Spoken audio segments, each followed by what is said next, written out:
Agatha Christie was born Agatha Mary Clarissa Miller on September 5, 1890, in Torquay, England. In 1914 she married Colonel Archibald Christie, an aviator in the Royal Flying Corps. They had a daughter, Rosalind, and divorced in 1928.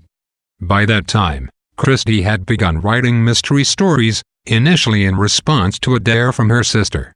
Her first novel, The Mysterious Affair at Styles, was published in 1920 and featured the debut of one of her most famous characters, the Belgian sleuth Hercule Poirot.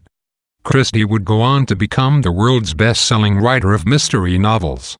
By the time Christie began writing, the mystery novel was a well-established genre with definite rules. Edgar Allan Poe pioneered the mystery genre in his short story Murders in the Rue Morgue, and writers like Sir Arthur Conan Doyle carried on the tradition Poe began.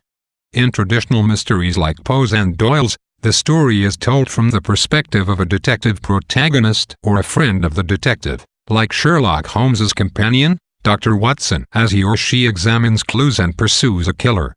At the end of the novel, the detective unmasks the murderer and sums up the case, explaining the crime and clearing up mysterious events.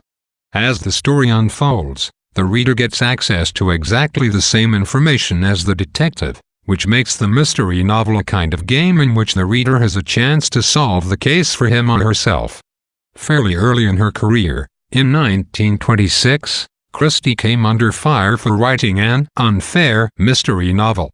In The Murder of Roger Ackroyd, the killer turns out to be the narrator, and many readers and critics felt that this was too deceptive a plot twist.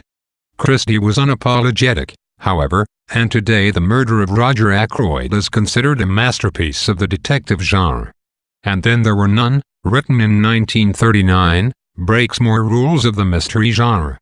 No detective solves the case, the murderer escapes from the law's grasp, and the plot construction makes guessing the killer's identity nearly impossible. Despite this rule-breaking, or perhaps because of it, And Then There Were None ranks as one of Christie's most popular and critically acclaimed novels. It was made into a stage play, and several film versions have been produced, the most celebrated of which is the 1945 version starring Barry Fitzgerald and Walter Huston. In all, Christie produced 80 novels and short story collections, most of them featuring either Poirot or her other famous sleuth, the elderly spinster Miss Marple.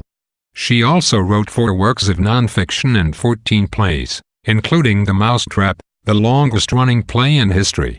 Eventually, Christie married an archaeologist named Sir Max Mallowan, whose trips to the Middle East provided the setting for a number of her novels.